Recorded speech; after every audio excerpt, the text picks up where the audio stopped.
Hello मित्रों, video में તમારું સ્વાગત છે। એક તરફ શહેરના ઘણા ભાગોમાં પાણી ભરાયેલા છે તો બીજી તરફ હવે નદીના પાણી સાથે આવેલા મકરો જોખમ બન્યા છે। વડોદરા શહેર અને આસપાસના ગામોમાં મકરનું સંકટ વધ્યું છે।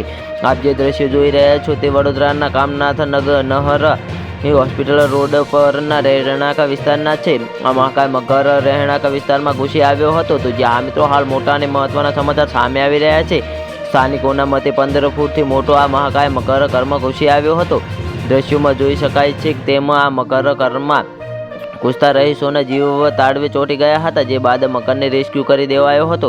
આ મહાકાય મકરને પકડીને વન વિભાગમાં લાવવામાં આવ્યો હતો તો જ્યાં મિત્રો હાલ મોટા અને મહત્વના સમાચાર સામે આવી રહ્યા છે। વડોદરાના રસ્તા પર મહાકાય મગર દેખાયો હતો। અવસર પાર્ટી પ્લોટ પાસે 10 ફૂટના મકરનું રેસ્ક્યુ કરાયું હતું। કુંટણસામાં પાણીમાં ભારે જહેમત બાદ રેસ્ક્યુ કરાયું હતું। દોરડા વડે બાંધીને મગરને પાંજરે પુરાયો હતો। વિશ્વામિત્રી નદીના પાણી સાથે મગર બહાર આવતા સ્થાનિકોમાં ફફડાટનો માહોલ જોવા મળી રહ્યો હતો તો જ્યાં મિત્રો હાલ મોટા અને મહત્વના સમાચાર સામે આવી રહ્યા છે। બીજી બાજુ વડોદરા માટે રાહતના સમાચાર છે। વિશ્વામિત્રી નદીની સપાટીમાં ઘટાડો થયો છે।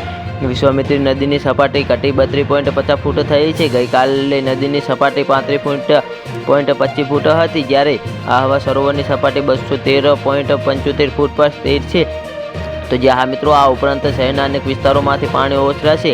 આકોટા, જેતલપુર, દિવાળીપુરા, વાસણા વિસ્તારમાંથી પાણી ઓસર્યા છે। Vadodara railway station, સાહેબજી ગંજ police station અને વડોદરા સિટી બસ સ્ટેન્ડ પાસે ગઈકાલ સુધી કમરસમાં પાણી હતા તો જ્યાં મિત્રો આના વિશે તમારું શું કહેવું છે અમારી કોમેન્ટ બોક્સમાં જરૂરથી જણાવજો। અને ચેનલ પર નવા હોય તો ચેનલને સબસ્ક્રાઈબ કરવાનું ના ભૂલતા। તો વિડીયો પૂરો જોવા બદલ તમારો ખૂબ ખૂબ આભાર।